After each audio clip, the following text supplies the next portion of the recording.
വാളയാർ ആൾക്കൂട്ട കൊലയിലെ പ്രതികൾക്ക് കടുത്ത ശിക്ഷ നൽകണമെന്നാണ് അട്ടപ്പാടിയിൽ ആൾക്കൂട്ട ആക്രമണത്തിൽ കൊല്ലപ്പെട്ട മധുവിന്റെ സഹോദരി സരസു പറഞ്ഞത്. ആൾക്കൂട്ടം ആക്രമണങ്ങൾ തടയണം, സർക്കാർ ശക്തമായ നടപടി സ്വീകരിക്കണം, ഒരു കുടുംബത്തിനും ഇനി ഇത്തരം ദുർഗതി ഉണ്ടാവാൻ പാടില്ലെന്നും സരസു പറഞ്ഞു. കേൾക്കാം. ഇങ്ങനെയുള്ളവർക്കെതിരെ, ഇങ്ങനെ ആൾക്കൂട്ടാക്രമണം നടത്തുന്നവർക്കെതിരെ തക്കതായ ശിക്ഷ തന്നെ ലഭിക്കണം. എനിക്ക് സർക്കാരിനോടും നമ്മുടെ കേരളത്തിലെ എല്ലാ ജനസമൂഹങ്ങളോടും എനിക്ക് ഒന്നേ പറയാനുള്ളൂ, ഇതുപോലെയുള്ള ആൾക്കൂട്ടാക്രമണങ്ങൾ തടയണമെങ്കിൽ നമ്മളെല്ലാവരും ഒന്നിച്ച് തന്നെ മുന്നോട്ട് പോകണം. ഇതിനെതിരെ ശക്തമായി എതിർക്കണം. ഇനി ഒരാൾക്കും ഇങ്ങനെയൊരു സംഭവം നടക്കാതിരിക്കട്ടെ. അട്ടപ്പാടിയിലെ മധുവും വാളയാറിൽ ആൾക്കൂട്ടാക്രമണത്തിൽ കൊല്ലപ്പെട്ട രാംനാരായണനും ഒക്കെ നമ്മുടെ മുന്നിൽ വയ്ക്കുന്ന ചോദ്യം ഇതാണ്: നിങ്ങളൊക്കെ മനുഷ്യരാണോ? ഇക്ബാൽ ഇറക്കലുണ്ട് കൂടുതൽ വിവരങ്ങളുമായി. ഇക്ബാൽ, ഇപ്പോൾ ഈ സരസു പറയുന്നത് നമുക്ക് മനസ്സിലാവും. അത് ഏറ്റവും കൂടുതൽ നന്നായി മനസ്സിലാവുക രാംനാരായണന്റെ ഭാര്യയ്ക്കായിരിക്കും, ഇനി ആ വളർന്നു വരുന്ന കുഞ്ഞുങ്ങൾക്കായിരിക്കും. ആൾക്കൂട്ടാക്രമണത്തിൽ ജീവൻ നഷ്ടപ്പെട്ട മനുഷ്യരാണ്, അവരുടെ ബന്ധുക്കളാണ്. പരമാവധി ശിക്ഷ ലഭിക്കണം എന്നുള്ളത് തന്നെയാണ് പറയുന്നത്.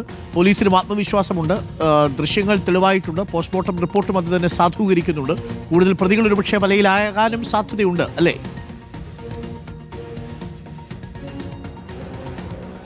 തീർച്ചയായും അരുൺകുമാർ, ഈ വാളയാർ ആൾക്കൂട്ട കൊലയുമായി ബന്ധപ്പെട്ട കൂടുതൽ പ്രതികൾക്കായി പോലീസ് അന്വേഷണം തുടരുകയാണ്. ചില ആളുകൾ കസ്റ്റഡിയിലുണ്ട്, ഇവരുടെ അറസ്റ്റ് ഉടൻ ഉണ്ടായേക്കും എന്ന രീതിയിലുള്ള വിവരങ്ങൾ പുറത്തു വരുന്നു. ഏതായാലും ഇതിനിടയിലാണ് ഇപ്പോൾ ഈ രാംനാരായണൻ കൊല്ലപ്പെട്ടത് എങ്ങനെയാണ് സമാന രീതിയിൽ വർഷങ്ങൾക്ക് മുമ്പ് പാലക്കാട് തന്നെ വെച്ച് കൊല്ലപ്പെട്ടുള്ള അട്ടപ്പാടിയിലെ ആദിവാസിയായിട്ടുള്ള മധുവിൻ്റെ കുടുംബം ഇപ്പോൾ ഒരു പ്രതികരണവുമായി എത്തിയിട്ടുള്ളത്. മധുവിൻ്റെ സഹോദരി പറയുന്നത്, ഇത്തരത്തിൽ രാംനാരായണൻ്റെ മരണവിവരം അറിഞ്ഞപ്പോൾ തനിക്ക് ഈ മധുവിനെയാണ് ഓർമ്മ വന്നത്. മധു ഇന്നും തങ്ങളുടെ ഉള്ളിൽ മറക്കാൻ കഴിയാത്തൊരു വേദനയായി തുടരുകയാണ്. എങ്ങനെയാണ് ജനസമൂഹത്തിന് ഇത്തരത്തിൽ അധപതിക്കാൻ കഴിയുന്നത്?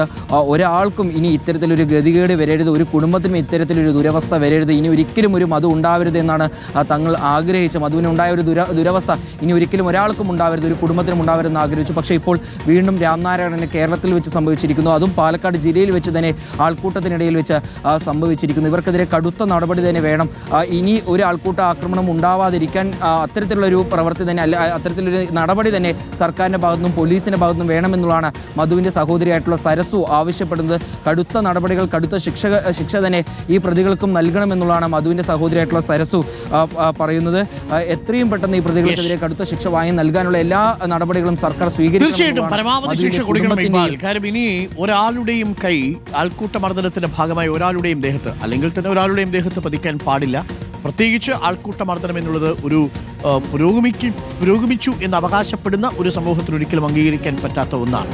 നമ്മുടെ നാട്ടിലാണ് 2 ആൾക്കൂട്ട കൊലകൾ നടന്നിരുന്നത്. ഒന്ന് അട്ടപ്പാടിയിലെ മധു, മറ്റൊന്ന് വാളയാറിൽ കൊല്ലപ്പെട്ട ഛത്തീസ്ഗഡിലെ രാംനാരായൺ. ഇതെല്ലാം നമ്മുടെ നാട്ടിലാണല്ലോ എന്നുള്ളതാണ് നമുക്കുള്ള സങ്കടം.